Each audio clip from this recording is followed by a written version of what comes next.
July August আন্দোলনে সংগঠিত মানবতা বিরোধী অপরাধের মামলায় ক্ষমতাচ্যুত প্রধানমন্ত্রী শেখ হাসিনা ও সাবেক স্বরাষ্ট্রমন্ত্রী আসাদুজ্জামান খান কামাল সহ ৩ জনের বিরুদ্ধে রায় ঘোষণার দিন ১৭ নভেম্বর ঠিক করেছে ট্রাইব্যুনাল। দুপুর ১২টার পর বিচারপতি মোহাম্মদ গোলাম মর্তুজা মজুমদারের নেতৃত্বাধীন ৩ সদস্যের ট্রাইব্যুনাল এই আদেশ দেয়।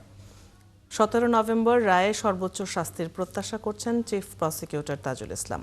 ব্রিফিংয়ে তিনি বলেন, জাতীয় ঐক্যবদ্ধ থাকলে কেউ বিচারে বাধা সৃষ্টি করতে পারবে না।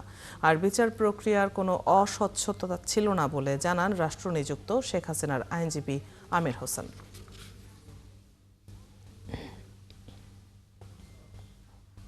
উপনীত হয়েছি ইনশাআল্লাহ ১৭ নভেম্বর আদালত তার সুবিবেচনা, তার প্রজ্ঞা প্রয়োগ করবেন এবং এই জাতির যে বিচারের জন্য আকাঙ্ক্ষা, যে তৃষ্ণা, সেটার প্রতি তারা সুবিচার করবেন এবং একটি সঠিক এর মাধ্যমে বাংলাদেশের সংগঠিত মানবতা বিরোধী অপরাধের একটা ইতি ঘটাবেন এবং ভবিষ্যতের জন্য এই রায়টি ইনশাআল্লাহ দৃষ্টান্ত হয়ে থাকবে। বিভিন্ন সাক্ষীদের কাছ থেকে আমি বিভিন্ন রকমের গুরুত্বপূর্ণ বেশ কিছু তথ্য সাক্ষীর মাধ্যমে আনতে সক্ষম হয়েছি।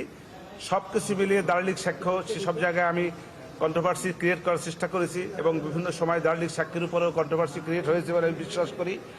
সব কিছু মিলিয়ে আমি বিশ্বাস করি আমার আসামিদ্বয় খালাস পাবে। ট্রাইব্যুনালে আছেন সহকর্মী নুরনবী সরকার। রায় ঘোষণার দিন ধার্যের পর সেখানকার পরিস্থিতি জানবো তার কাছ থেকে। নুরনবী, রায়ের তারিখ ঘোষণার পর ট্রাইব্যুনালের পরিস্থিতি এবং সকলের প্রতিক্রিয়া সম্পর্কে জানাবেন। ট্রাইব্যুনালের পরিস্থিতি এখন যে আইনজীবীরা ছিলেন তারা বক্তব্য দিয়ে অন্যান্য মামলার যে বিচারিক কার্যক্রম আছে সেগুলোতে তারা মনোযোগ করছেন। দুটো ট্রাইব্যুনালেই বিচারিক কার্যক্রম চলে। নিরাপত্তা ব্যবস্থা যেরকম জোরদার ছিল এখন কিছুটা ঢিলেঢালা অবস্থায় আছে, কারণ রায়ের দিন জানা গেছে মোটামুটি এক ধরনের উত্তাপ প্রশমন হয়েছে, এরকমটি আমরা এখানে দেখতে পাচ্ছি। আর প্রতিক্রিয়া বলতে দুপক্ষের আইনজীবী কথা বলেছেন প্রসিকিউটর তাজুল ইসলাম। তিনি ন্যায় বিচার অর্থাৎ সর্বোচ্চ শাস্তি আসামিদের বিরুদ্ধে যে ধরনের তারা দলিলাদি আদালতে উপস্থাপন করেছেন, সর্বোচ্চ শাস্তি মৃত্যুদণ্ড আসবে বলে তারা আশা প্রকাশ করেছেন, ন্যায় বিচার চেয়েছেন। এবং তারা সাংবাদিকদের প্রশ্নের জবাবে চিফ প্রসিকিউটর বলেছেন যে আসলে এরকম নাশকতা করে আসলে বিচারিক কার্যক্রম বন্ধ করা যাবে না, এটা আদালতের উপর প্রেশার তৈরি করা এবং আদালত অবমাননার শামিল। আর জনগণ জাগ্রত আছে, সুতরাং এই বিচার কাজ কোনোভাবেই বানচাল করার সুযোগ নেই। অপরদিকে রাষ্ট্রনিযুক্ত শেখ হাসিনার যে আইনজীবী রয়েছেন আমির হোসেন, তিনি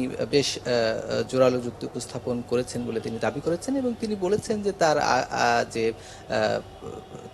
যার পক্ষে তিনি শেখ হাসিনার পক্ষে তিনি যে আদালতে বিচারিক কার্যক্রমে সহায়তা করেছেন, তিনি আশা করছেন তিনি ন্যায় বিচার পাবেন এবং শেখ হাসিনা খালাস পাবেন। অন্য দুজনের আইনজীবী ছিল, তারা গণমাধ্যমে কথা বলেননি। একজন চৌধুরী আব্দুল্লাহ মামুন, তিনি রাজসাক্ষী এবং একই সঙ্গে আসামি। অন্যদিকে পলাতক আসামি আরেকজন আছেন সাবেক স্বরাষ্ট্রমন্ত্রী আসাদুজ্জামান খান কামাল, তার আইনজীবীও কিন্তু গণমাধ্যমে। নুরনবী, অনেক ধন্যবাদ।